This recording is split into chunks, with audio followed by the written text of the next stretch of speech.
नमस्कार मित्रांनो, डीकेच एज्यू चॅनलमध्ये मी धनंजय कुलकर्णी आपणा सर्वांचं स्वागत करतो।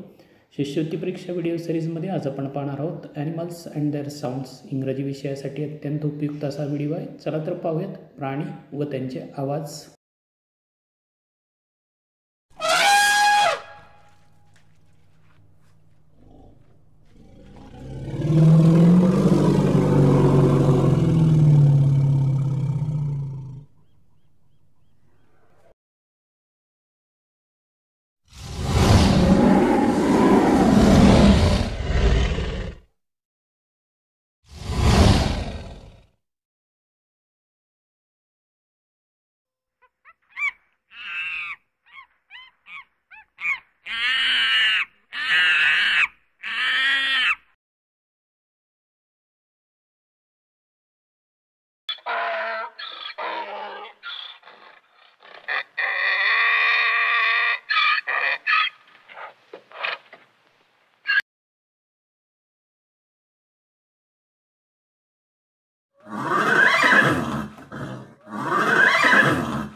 आपणाला जर हा व्हिडिओ आवडला असेल तर लाईक, शेअर आणि सबस्क्राईब करायला विसरू नका। आपण हा व्हिडिओ पाहिला त्याबद्दल सर्वांना थँक्यू, धन्यवाद।